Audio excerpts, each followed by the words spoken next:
యేసునందు నువ్వు ఉంచిన విశ్వాసాన్ని బట్టి నిన్ను ఎవడన్నా చంపడానికి ప్రయత్నం చేస్తున్నాడా తమ్ముళ్ళారా? ఎందుకని? అంత లేదు మనకి. చచ్చిపోయి బ్రతికిన లాజరు ఎట్ట బ్రతకాలో అట్ట బ్రతుకుతున్నాడు.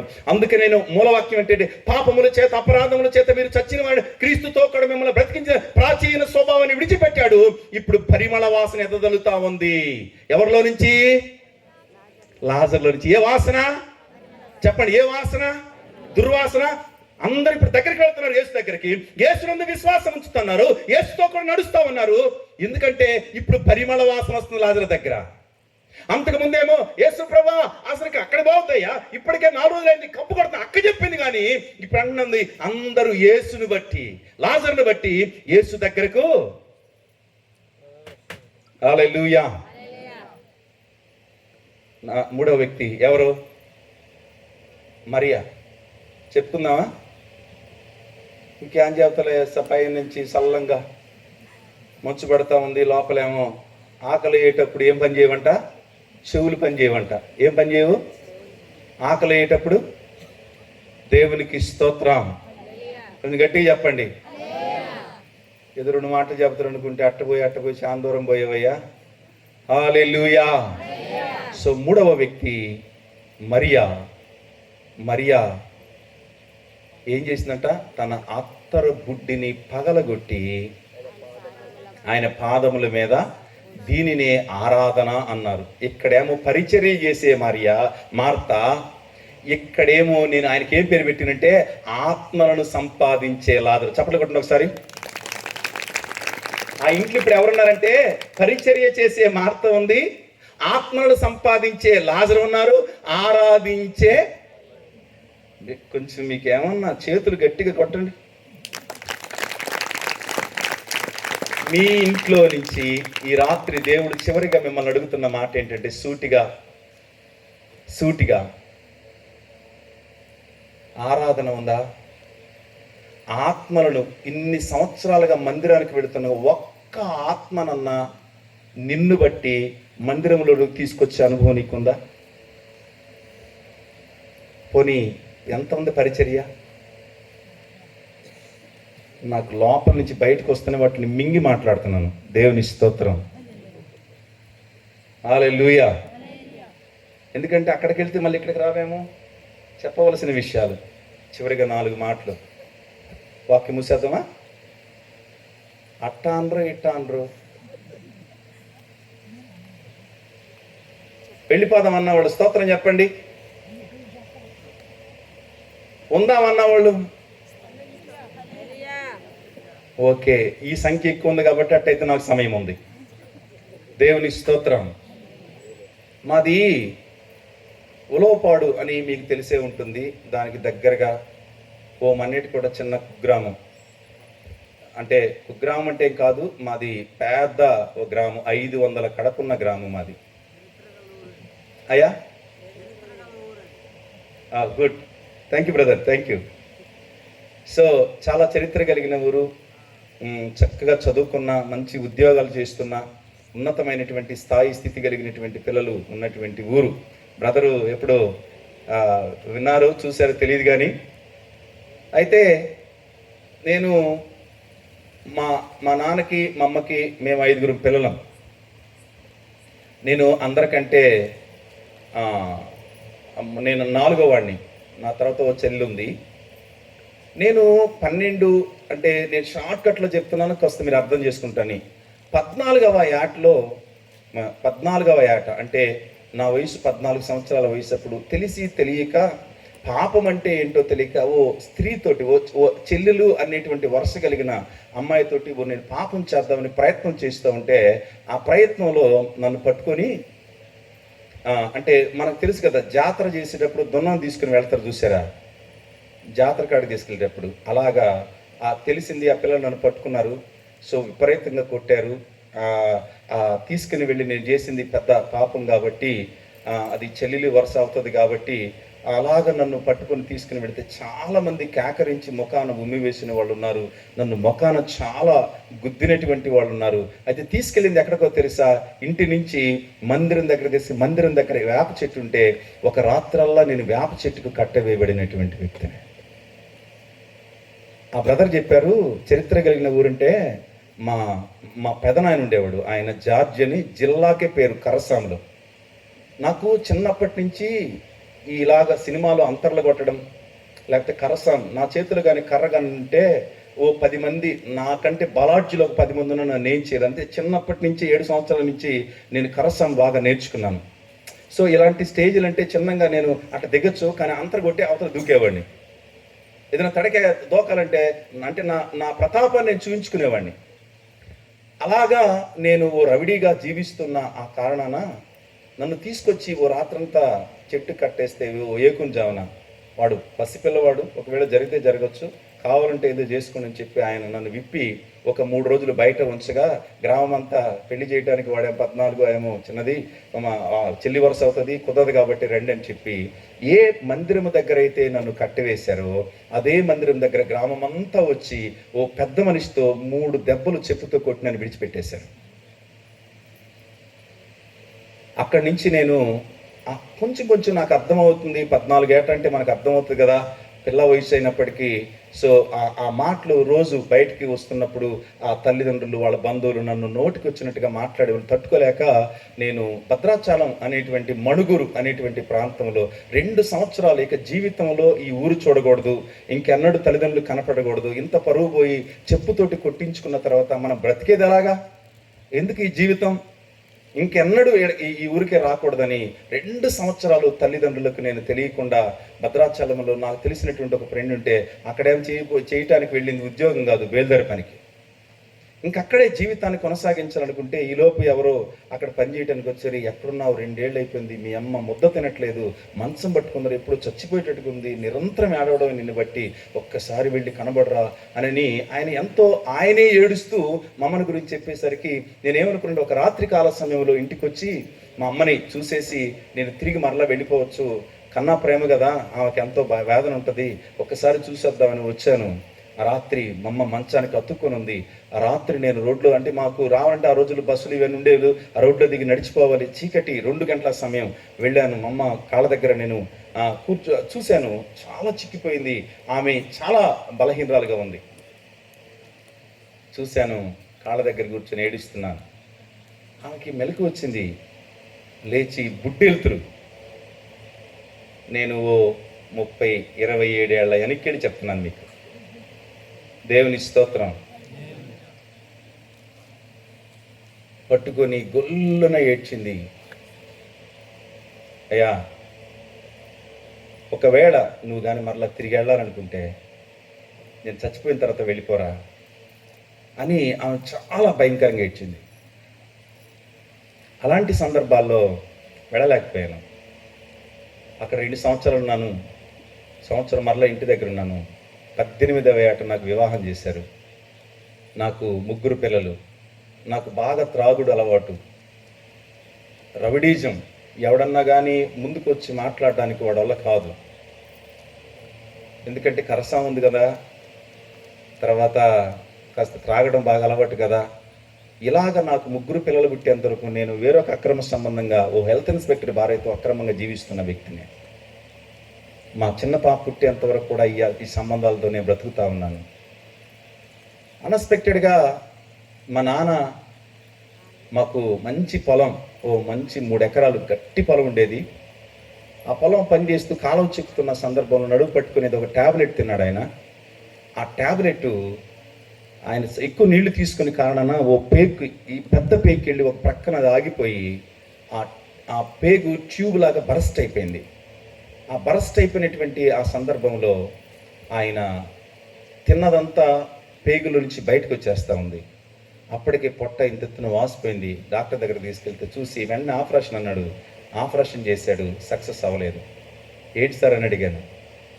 మా నాన్నకు తెలిసిన ఆయన, ఒక ఆయనేమో పశువుల డాక్టర్ ఉన్నాడు, ఒక ఆయనేమో హైకోర్టు లాయర్ ఉన్నాడు.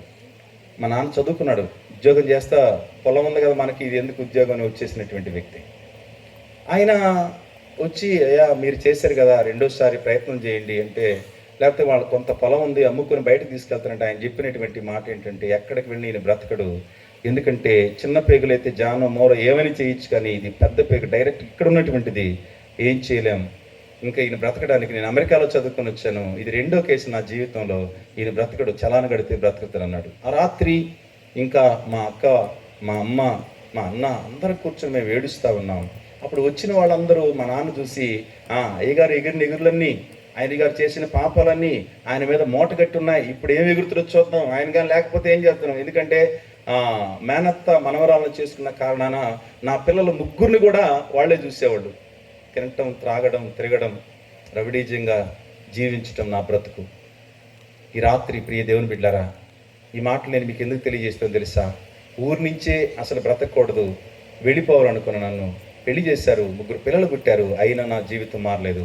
ఎప్పుడైతే మా నాన్న చనిపోతాడు, ఇక బ్రతకడని డాక్టర్ గారు చెప్పారు, అప్పుడు నేను అక్కడ ఒక బావి ఉంటే ఆడ కూర్చొని, ఎప్పుడో ఓ బ్రాహ్మణ ఆయన ఇలాగే సభలు పెడితే, ఆ సభల్లో ఆయన నరకాన్ని గురించి మాట్లాడుతూ, దాని యొక్క తీవ్రతను గురించి మాట్లాడుతూ, అయితే దీనిలోనికి నువ్వు వెళ్ళకూడదనే, నీ పాపముల కొరకు, నీ యొక్క రోగముల కొరకు, నీ శాపము కొరకు ఆయన మరణించాడు, ఆయన రక్తములో సంపూర్ణమైన స్వస్థత ఉంది అని. ఎప్పుడు తాగి ఓ స్తంభం నోట్లో సిగరెట్ పెట్టుకుని ఉన్నాను, తాగిన మత్తులో ఉన్నాను, నేను స్తంభానికి ఆనుకొని ఆయన మాటలు వింటా ఉన్నాను. నన్ను బైబిల్ కాయలో జాయిన్ చేసింది కూడా ఆయనే. ఆయన మాటలు విన్నాను, అవి నాకు జ్ఞాపకం వచ్చాయి. నేను ఆ హాస్పిటల్ దగ్గర కూర్చొని ఏడుస్తున్నాను, ప్రభా నువ్వు చాలా గొప్ప దేవుడు అని చెప్తారు, ఏడిపీయటం నాకు చేతవు, నేను ఏడవడం నాకు చేత గల, మా నాన్న నువ్వు కానీ బ్రతికిస్తే నువ్వు నిజంగా దేవుడు అంటావు కదా, చనిపోయిన వాళ్ళు లేపేవని చెప్తా ఉంటారు, ఒకవేళ ఆయన నువ్వు బ్రతికిస్తే నీ పరిచర్య చేస్తా ప్రభా అని చెప్పి. పరిచర్య అంటే ఏంటో తెలియదు, సావు అంటే ఏంటో తెలియదు, ఏమీ తెలియదు. ఆయన ఆ డాక్టర్ గారు, తర్వాత ఆ లాయర్ గారు బ్రతిమాలుకుంటే, సార్ మేము ఎక్కడ తీసుకున్న ప్రయోజనం లేదంటున్నావు కాబట్టి కాస్త రెండోసారి మీరే ప్రయత్నం చేయనంటే, రెండోసారి వాళ్ళు తీసుకెళ్లారు. రెండోసారి లోపల తీసుకెళ్ళినప్పుడు నన్ను తీసుకెళ్లారు. అది ఓపెన్ చేసిన తర్వాత నాకు చూపెట్టారు మా నాన్నకి ఎక్కడది బ్లాస్ట్ అయిందో. ఆయన ఊపిరి తీసుకున్నప్పుడు లోపలంతా బయటకు వస్తుంది, బయట ఎక్కడున్నదంతా శరీరం అంతా కుళ్ళిపోద్ది, దుర్వాసన వచ్చేస్తుంది, బ్రతకడు, ఇది కారణం అని నాకు చెప్పారు. సో చూస్తుంటే నాకు చెమట కారిపోతుంది. అంతలో ఏసీలు కూడా నన్ను బయటకు పంపించారు. వచ్చి ఏడుస్తున్నాను, ప్రభా మీరు బ్రతికించండి అని. ఆయన చెప్పాడు, తమ్ముడు వేస్ట్ ఈ డబ్బులు మరలా తీసుకుని వెళితే పోద్ది కదా అంటే, పర్వాలేదు సార్ చేయండి అని చెప్పాము. 3వ రోజు తప్పనిసరిగా వచ్చిందయ్యా. 3వ రోజు ఈ కుట్ల నుంచి పసరు వస్తూ ఉంది పచ్చంగా, అది కానీ వచ్చిందంటే ఇంక నువ్వు నా కాడికి రావద్దు, ఆయన బ్రతకడు అని నీకు చెప్పాను అంటే, నేను వెంటనే ఆ 3 రోజులు ప్రతిరోజు ఆ బావి దగ్గర కూర్చొని ఎక్కెక్కి ఏడుస్తున్నా. వచ్చిన వాళ్ళందరూ నన్ను అవమానపరుస్తున్నారు, ఎగతాళి చేస్తున్నారు, వాడిని కొడతాను అంటాడు, ఈయన చంపుతాను అంటాడు, వాడు అట్ట తిరుగుతాడు, ఇట్ట తిరగ ఎగురులని అన్నీ నన్ను చూసి కేకరించి చూసిపోతున్నారు, నన్ను బలపరచట్లేదు. మీ నాన్న బ్రతుకుతాడారా, ఎందుకు ఏడుస్తున్నావు అనట్లేదు. మా అక్కలు మేము కూర్చొని ఏడుస్తా ఉన్నాం. ఓ రాత్రి, 2వ రాత్రి నేను పడుకొని బాగా అలసిపోయి ఉన్నాను. జస్ట్ అప్పుడే అట్లా పడుకుందాం అనుకుంటున్నా, కళ్ళు మూసాను. ఆ పాత రోజుల్లో టోపీ పెట్టుకొని ఇక్కడ దాకా డ్రైవర్లు వేసుకుని లాఠీ కర్ర పట్టుకొని 2 వచ్చారు. మా నాన్న బెడ్ మీద పడుకుని ఉన్నాడు. 2 వచ్చారు, ఒక పక్క పట్టుకొని లేపారు.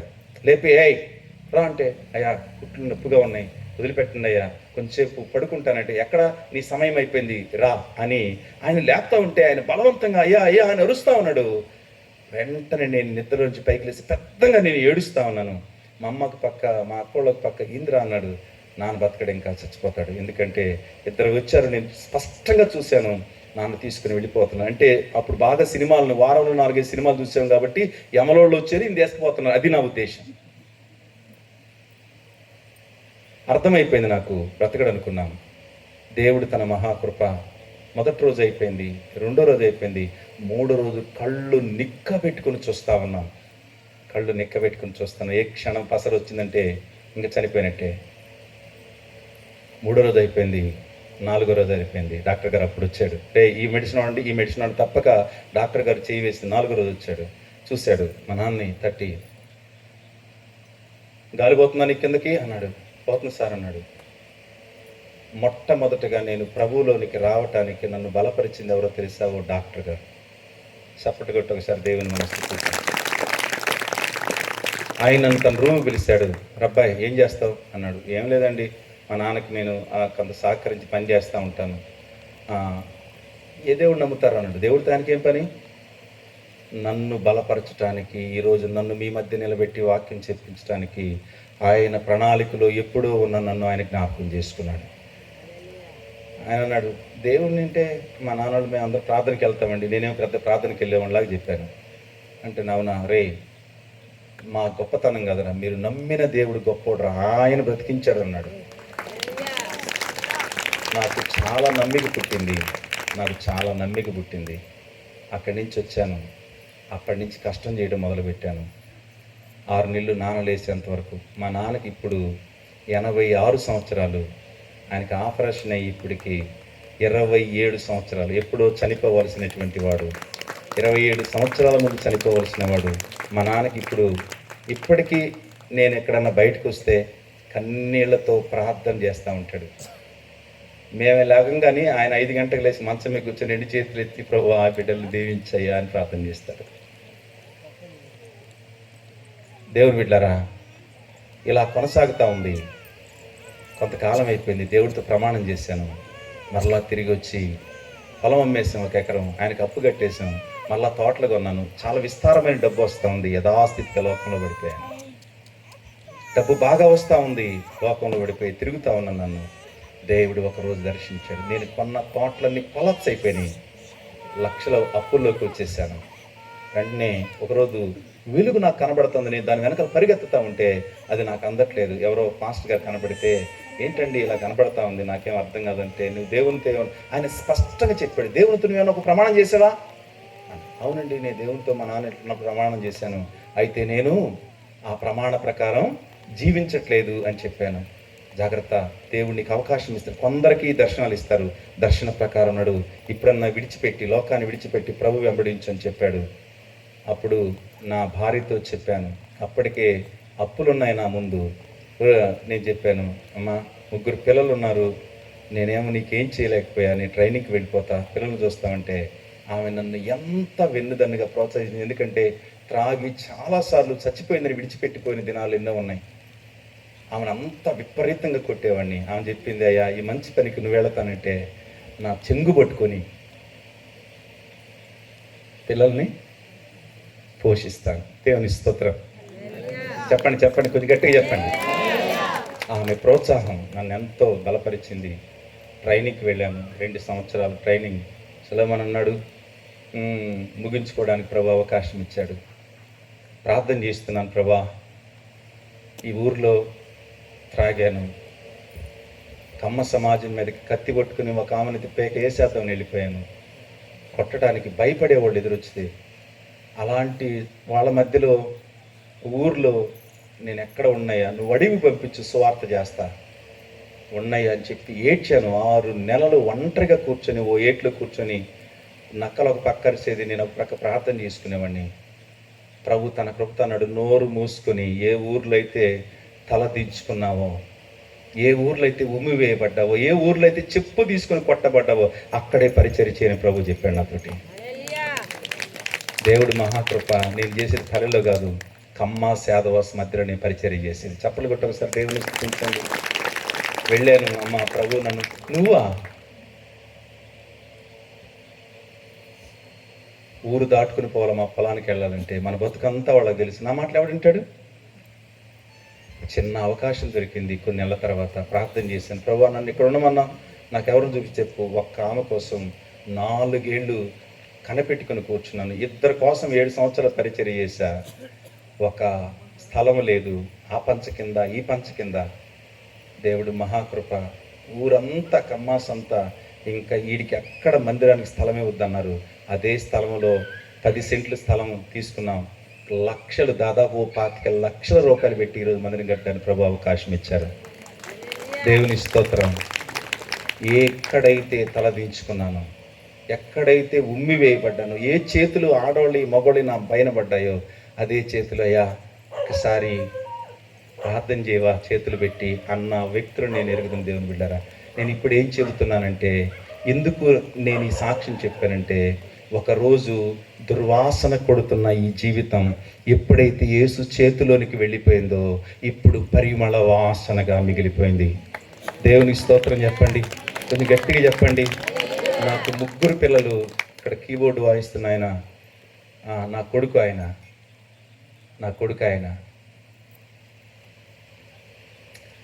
ముగ్గురు పిల్లలు ట్రైనింగ్ చేశారు. దేవుని స్తోత్రం.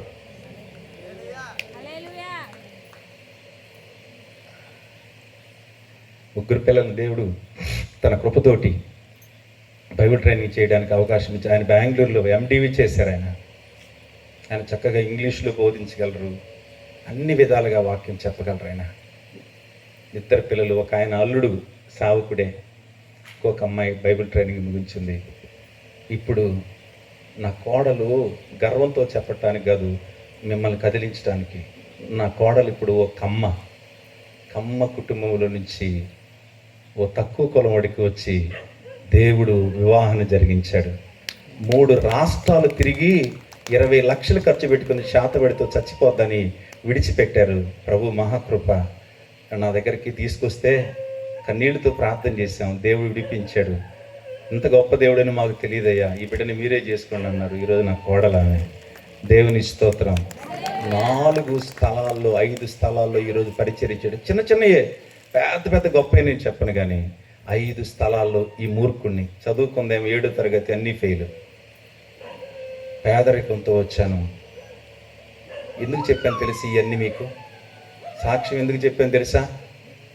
చెప్పుతో కొట్టబడిన, కట్టెవేయబడిన, ఎన్నిక లేని ఈ జీవితాన్ని దేవుని చేతుల్లో పెడితే, యవన కుమారులారా, యవన కుమార్తెలారా, 2 చేతులు జోడించి త్రాగుడు, వ్యభిచారం, పేదరికం, రోగం, నిరంతర దుఃఖం మన కుటుంబాలు తెచ్చిపెడుతుంది. దయతోటి 2 చేతులు ఎత్తి చెప్పే విషయం ఏంటంటే, అందులో నుంచి బయటకు రండి. ఈరోజు 3 పిల్లలకు వివాహాలు అయిపోయినాయి. అందరూ క్షేమంగా ఉన్న ఉన్నతమైన స్థితిని ప్రభువు నాకు ఇచ్చాడు. దేవునికి స్తోత్రం. అందరి పైకి లేచి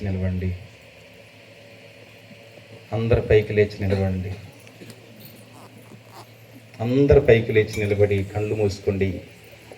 పరిశుద్ధాత్మ దేవుడు మన మధ్య సంచారం చేస్తున్న సమయం ఇది. వాక్యం వినిపించాను. 3 మార్తా పరిచారకురాలు, లాజరు ఆత్మలను సంపాదించేవాడు, మరియా పాదాల దగ్గర ప్రార్థన చేయటమే కాదు కానీ ఆరాధించే వ్యక్తి. అందరు కళ్ళు మూయండి, ఎవ్వరూ అటు ఇటు చూడకండి. ఈ రాత్రి చివరి రాత్రి పరిశుద్ధాత్మ దేవుడు నిన్ను తాకే సమయం ఇది. కళ్ళు మూసుకుని నీకు విశ్వాసం ఉంటే, నీకు నమ్మిక ఉంటే ప్రభు పాదాల దగ్గర చెప్పు నీ బలహీనతలయ్యా. చాలా ఆశ అయితే నాకుంది, కానీ ఆశకు తగిన విధంగా జీవించాలని లేకపోతా ఉన్నానయ్యా. నువ్వు నన్ను ఎప్పుడో పాపములతో, అపరాధములతో చచ్చిపోయిన నన్ను బ్రతికించావు. కరోనాలో లక్షల మంది చనిపోయారయ్యా. నాయన నన్ను బ్రతికించు, నా బిడ్డలను బ్రతికించావయ్యా. నేను కూడా చచ్చిపోవాలి. ఎన్నోసార్లు యాక్సిడెంట్లో నాయన, చాలాసార్లు నాకు వచ్చిన రోగంతో నేను చచ్చిపోవాలి. చాలాసార్లు నాయన ఊరి పెట్టుకొని చచ్చిపోవాలి ప్రభువా, నేను నా పాపాన్ని బట్టి. నీ కృప కాదయ్యా, నీ కృప. దుర్వాసన కొడుతున్న నా బ్రతుకుని పరిమళ వాసనగా చేయటానికి నువ్వు ఇష్టపడ్డావు కదయ్యా.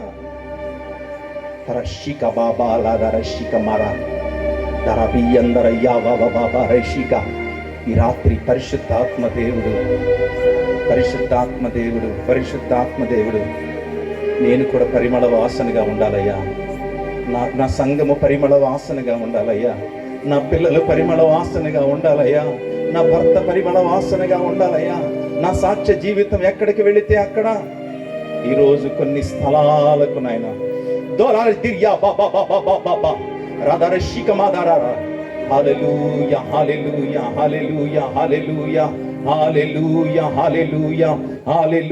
నోరు తెరవండి. ఇదిగో ఈ రాత్రి ప్రభుని అడగండి. నోరు తెరచి, ప్రభువా, ఓ మార్త వలె నాయన నేను పరిచర్య చేయాలయ్యా. ఓ నాయన లాజరు వలె చచ్చిన నేను బ్రతికింది ఎందుకంటే నాయనా నేను నీ ప్రక్కన కూర్చోవాలి ప్రభువా. నన్ను చూసి అనేక అనేక మంది నీ యొద్దకు రావాలయ్యా. తమ వారిని విడిచి ప్రభా నీ వైందు విశ్వాసం ఉంచాలి ప్రభా. ఓ ప్రభా, నన్ను చంపాలని అనేక మంది అనుకునే విధంగా బ్రతకాలి ప్రభా. సేవలో ఓడిపోయి ఉన్నామేమో, ఎస్ లార్డ్, నా వల్ల కాదనుకుంటున్నామేమో. పోరాటాలు ఎన్నో ఉన్నాయి, అపవాది ఎన్నో రకాలుగా. ఈ రోజు మనము పరిమళ వాసనగా కొట్టకుండా ఇంకా దుర్వాసనతో దూరంగా తొలగిపోతున్నటువంటి పరిస్థితులు ఒకవేళ ఉంటే ఈ రాత్రి నూతన పరచడానికి ఆయన ఇష్టపడతా ఉన్నాడు. అడగండి, నోరు తెరవండి, హృదయాలను తెరిచి, యేసయ్యా నువ్వు అక్కడవే నాన్న స్థితిగతులను మార్చగలిగిన వాడవయ్యా, మృతులను సైతము మరణమును జయించిన వాడవు నువ్వు ఒక్కడవే ప్రభువా. ఓ లార్డ్, రాధా షియాదరా బాబా బాబా, రాధా నకర షూరా బాబా బాబా, రదోర షికనాదరా లరదియందర బాబా బాబా షికనరా. హల్లెలూయా, హల్లెలూయా, హల్లెలూయా, హల్లెలూయా, హల్లెలూయా. పరిశుద్ధాత్మ దేవుడు ఈ రాత్రి నూతన పరచడానికి ఆయన ఇష్టపడి ఇంత ఖర్చు చేసింది ఎందుకో తెలుసా దేవుని బిడ్డలారా? ఇంత ప్రయాస ఎందుకో తెలుసా? సేవకులకి భారం ఎందుకో తెలుసా? మరణించి నువ్వు నేను నరకానికి వెళితే తిరిగి రాని స్థలం అది, ఎవరు తప్పించలేని స్థలం అది.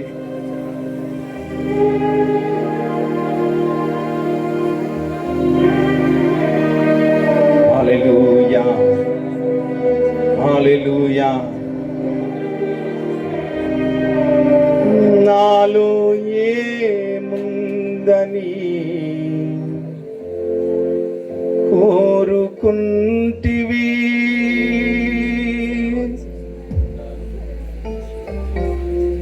నీ సేవకై పిలుచుకుంటివి. నాలో ఏముందయ్యా? మంచితనం అంటూ నాలో ఏదీ లేదయ్యా. నా చూపులు పవిత్రమైనవి కావు, నా మాటలు పవిత్రమైనవి, నా ఆలోచనలు పవిత్రమైనవి కావు. నా జీవితమే నాయన అంధకారముతో కూడింది నాయన. ఏముంది ప్రభా నాలో నాయన? ఏముంది నాలో ప్రభా? ఈ రాత్రి అడగదామా? ఏమీ లేని నన్ను ప్రభా దర్శించయ్యా. ఈ రాత్రి నేను ఒంటరిగా వెళ్ళిపోకూడదు, నువ్వు నాతో రావాలి, నేను నీ ప్రక్కన కూర్చోవాలి ప్రభా. నీకు పరిచర్య చేసే బిడ్డగా మారిపోవాలి నాయన.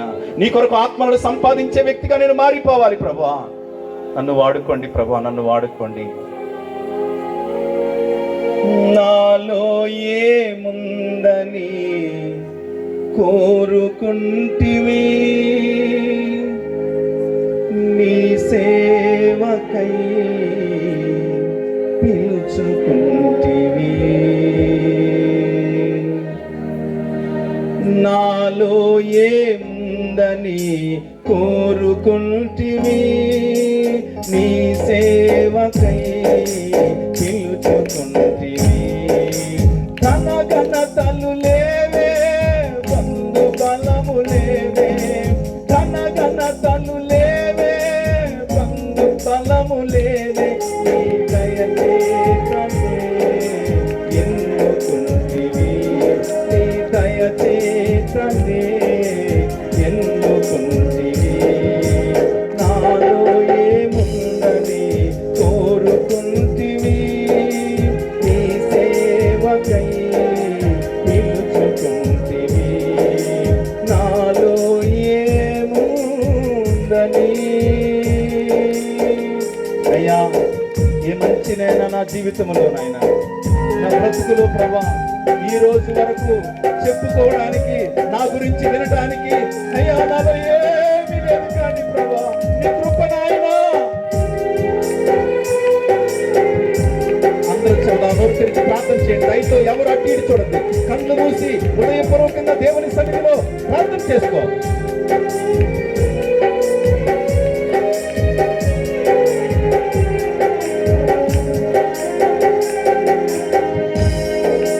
మంచిదేది నాలో లేకుండినను, నీ మంచితనమంతా చూపించినావు.